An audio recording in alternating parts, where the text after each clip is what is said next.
you be trained, you all drop it.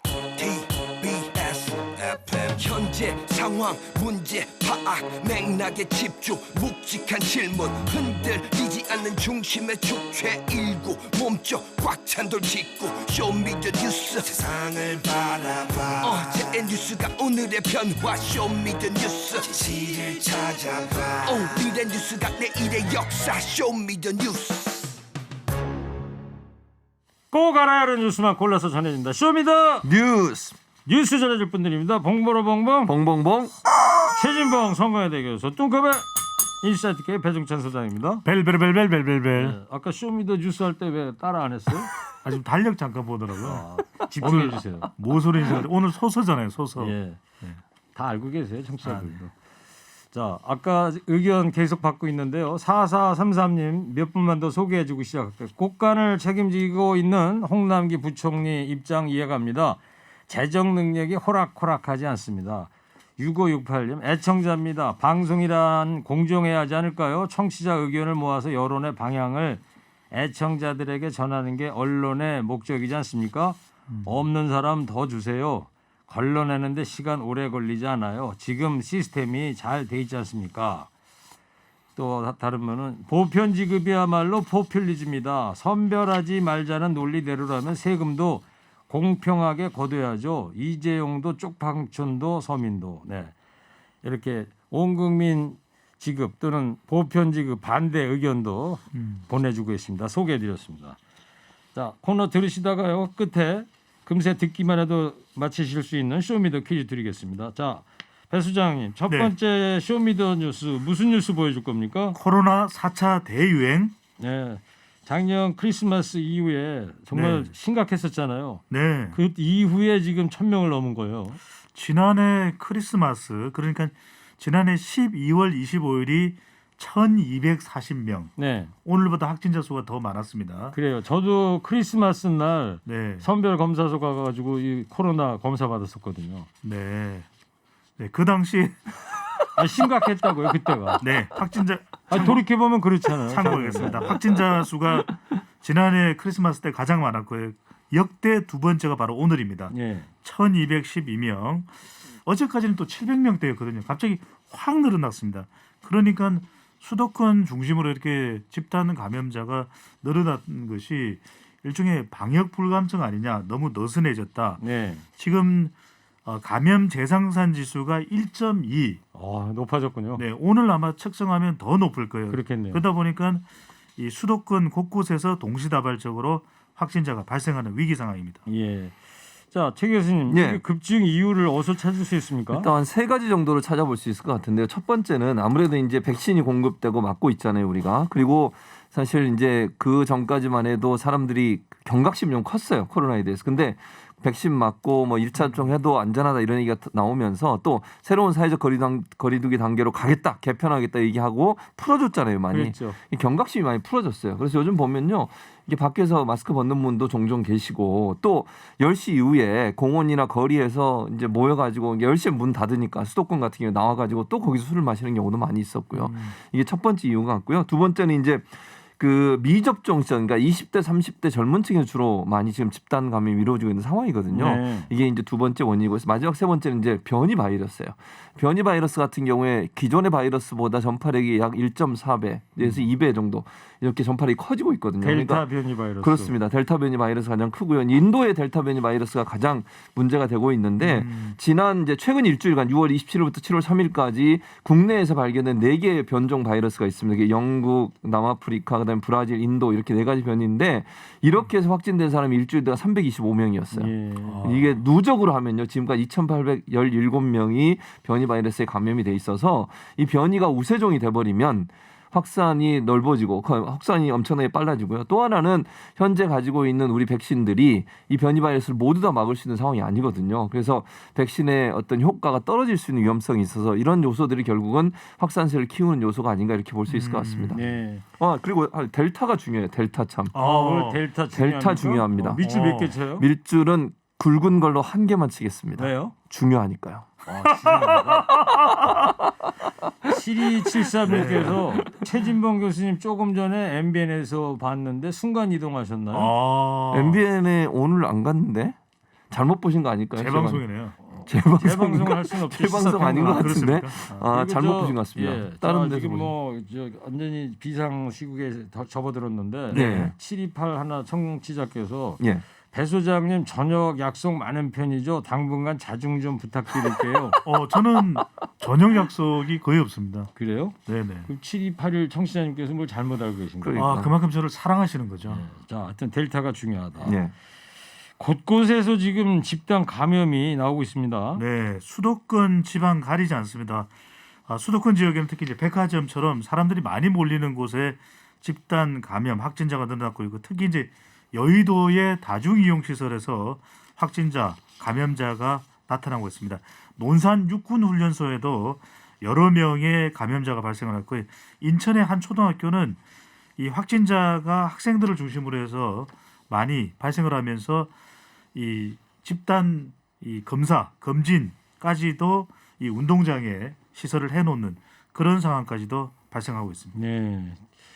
지금 한 유튜브로 류노영님께서 자영업자들은 죽을 맛인데 네, 웃지들 말고 진지하게 해주세요 이렇게 보내주셨습니다. 예. 자중하겠습니다.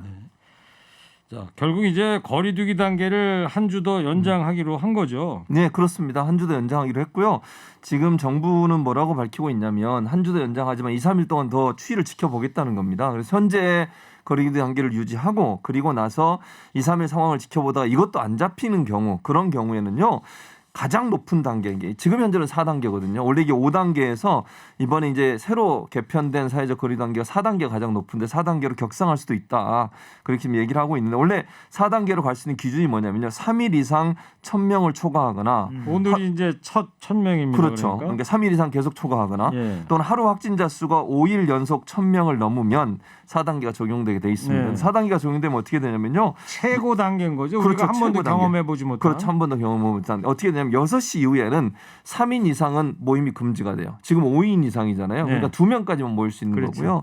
그리고 이제 수업도 전면 원격 수업으로 바뀌게 됩니다. 그래서 예. 이게 이제 가장 대표적으로 바뀌는 부분이라고 할 수 있을 텐데 아무래도 근데 경제 활동에 대해서 많은 또 소상공인 자영업자는 더 어려워질 수 있는 상황이 되는 것이고요.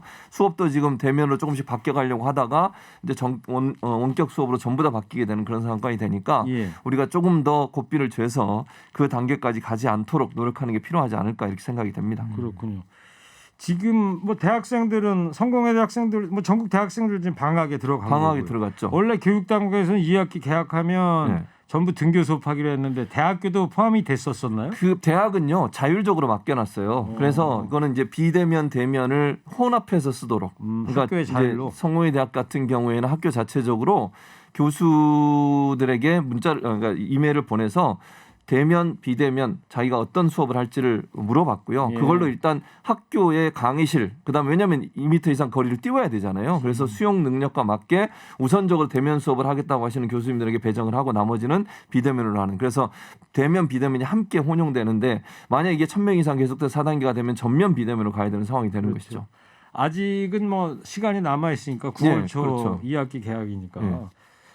추이를 지켜봐야 될 거. 어때요, 교수님 그 학생들 수업 가르칠 때 대면 수업하고 비대면 수업하고 뭐 장단점이 있는데요. 비대면 수업은 아무래도 학생들하고 접촉이 없잖아요. 그러다 보니까 좀 아쉬운 부분이 많아요. 그리고 질문도 받고 답변도 하고 현장에서 직접 설명해 주는 것과 두 가지 비대면 두 가지 방법이 있잖아요. 줌으로 하는 방법은 그래도 좀 낫습니다. 왜냐하면 줌으로 하면 영상으로 얼굴 보면서 대화하니까 어느 정도 대면적인 부분들이 포함이 되지만 그게 아니고 이제 또 교수님들 중에 영상을 찍어서 올리는 경우가 있거든요. 이러면 이제 이건 정말 그야말로 일방적으로 메시지가 전달되고 이메일이나 아니면 문자로 이제 학생들이 질문하고 이거 답변하고 이런 상황이 되다 보니까 약간 이제 학생들의 만족도가 떨어지는 부분이 있는 것 같습니다. 예, 알겠습니다.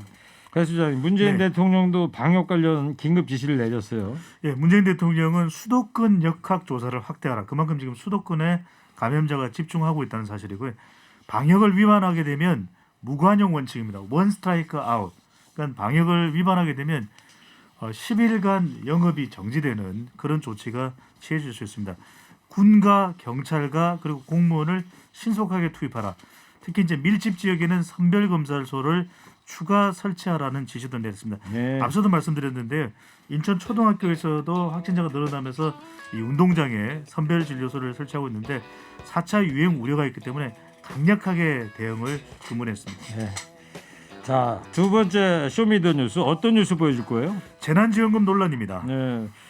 지금 뭐 저희 허리케인 데스크에서도 말씀드렸고 네. 청취자분들하고 즉석 의견도 좀 받아보고 있는데 재난지원금 지급 대상 놓고 이제 여당이 이제 논의에 나선 거죠. 네, 논의에 나섰는데 앞서도 이제 최일구원님께서 우리 게시판에 청취자분들의 반응도 전달을 해주셨는데 대체적으로 최근에 인터넷 분위기나 또 게시판에 올라오는 전국민 재난지원금과 관련된 사항들을 보면 전 국민이 압도적이에요. 네. 그만큼 국민들 대부분이 20%를 왜 채워야 하느냐 이런 이야기가 나오고 있는데 원래는 그러면 80% 선별로 결정됐던 것 아니냐, 하위 80% 이렇게 보실 수 있는데 오늘 이제 더불어민주당 의총에서 다시 결정을 하자라는 제안이 나오면서 이 전 국민에게 지원을 하자는 주장이 나오고 있고요. 20만 원씩.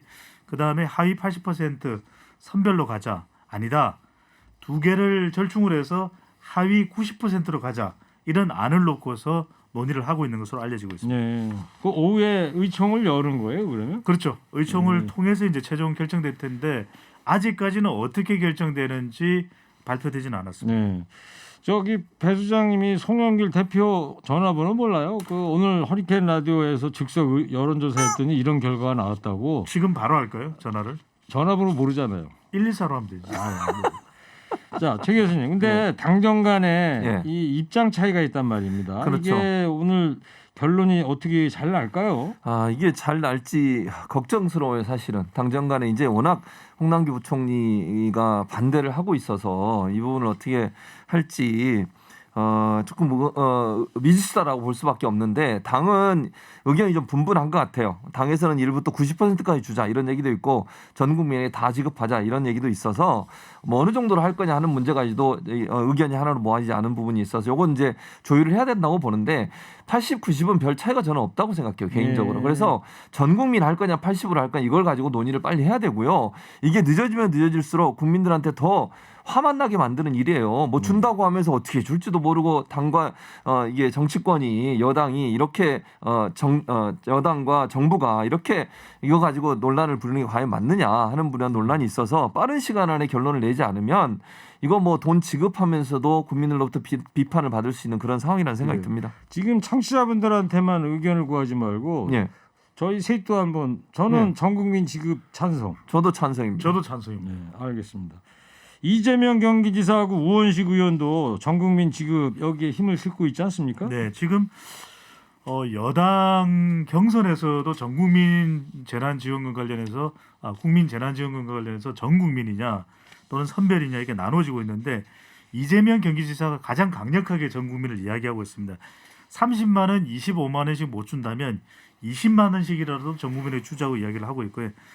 이 전 국민을 반대하고 선별이 맞다 이렇게 이야기하는 여당 대선 경선 후보는 이낙연 전 더불어민주당 대표, 정세균 전 국무총리, 양승조 충남지사는 반대입니다. 선별로 가자라고 이야기를 하고 있는데 네.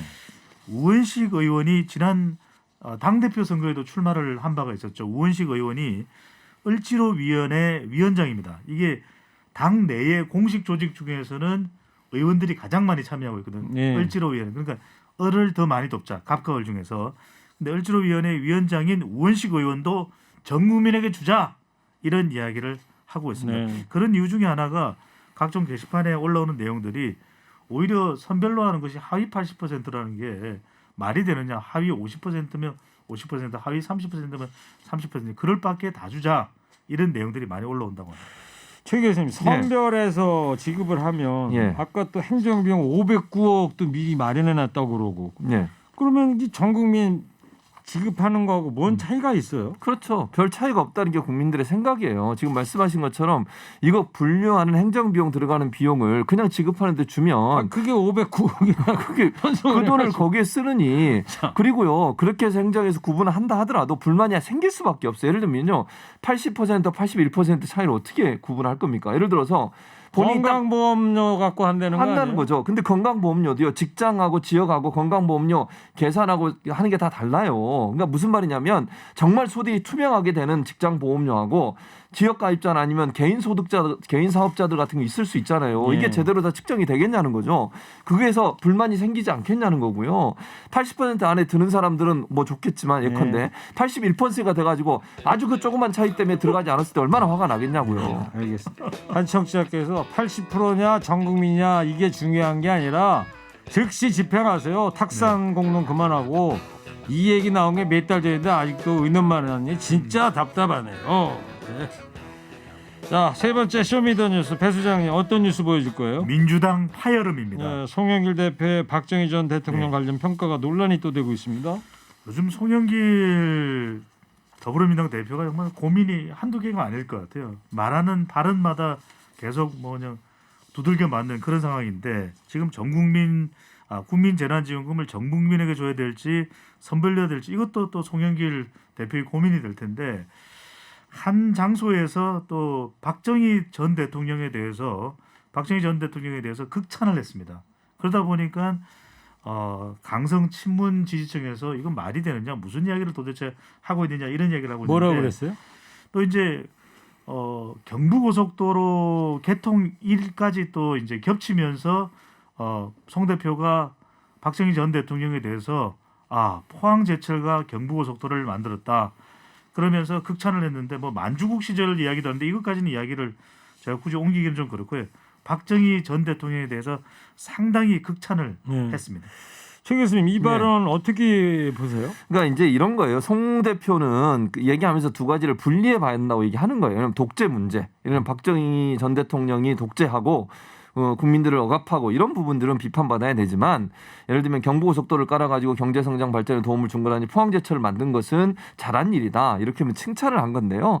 이러다 보니까 이제 거기서 또 논란이 됐던 게 하나가 있어요. 뭐냐면 이 포항제철이 벤치마킹 즉 모델로 삼았던 제철소를 일본의 제철소를 얘기를 했어요. 근데 그게 지금 강제징용으로 끌려가셔서 우리 피해를 당하신 분들한테 피해를 보상해야 되는 제철소예요. 근데 그게 저는 이제 그 부분은 약간 논란이 있을 수 있다고 보는데 저는 이제 송영길 대표 입장에서는 중도층을 끌어모아야 되는 상황이에요. 그러니까 친문이라고 하는 어제도 뭐 그것 때문에 논란이 됐었는데 강성 친문 진영이 당을 주도하는 것은 위험하다. 결국은 중도층까지 끌어안고 가야 대선에서 이길 수 있다는 그런 절박감이 이렇게 자꾸 이제 우쪽으로 약간 가는 듯한 말을 하고 있는데 이것 때문에 좀 논란이 되고 있는 것이죠. 김종민 의원이 또 여기에 대해 비판을 했어요. 예, 좀 성향으로 분류하자면 김종민 더불어민주당 의원 친문으로 분류를 하는데 이 김종민 의원이 송 대표를 향해서 당 지도부는 쓴소리로 끝내는 것이 아니라 당이 결속되는 책임까지도 생각해야 한다 이런 이야기를 했을 거예요. 아니 송 대표가 비주류 마인드를 가지고 계시군요. 이렇게 또 공격하기도 했습니다. 최재성 전 의원 정무수석을 역임하기도 했었죠. 송영길 당대표가 최대 리스크다. 이런 비판까지 쏟아냈습니다. 그래요.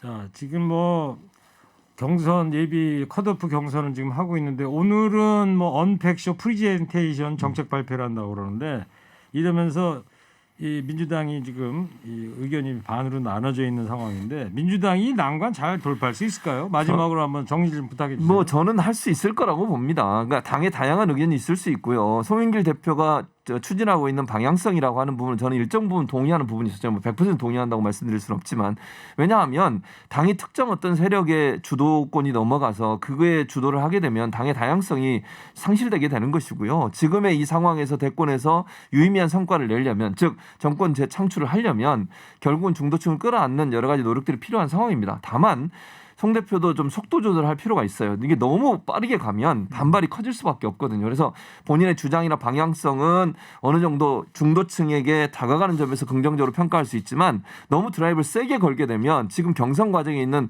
후보들 간의 논쟁이 되고 다툼이 돼서 당이 상당히 어려운 쪽으로 갈 수 있는 위험성도 있거든요. 그래서 그런 부분들을 좀 고려하셔서 발언을 했으면 좋겠다는 생각이 듭니다. 예, 알겠습니다. 자, 오늘 쇼미더뉴스 여기까지 하고요. 지금부터 쇼미더 퀴즈 청취자 여러분 드리겠습니다. 쇼미더뉴스 지금까지 최진봉 교수 배종찬 소장이었습니다. 두 분 감사합니다. 쇼미더 뉴스.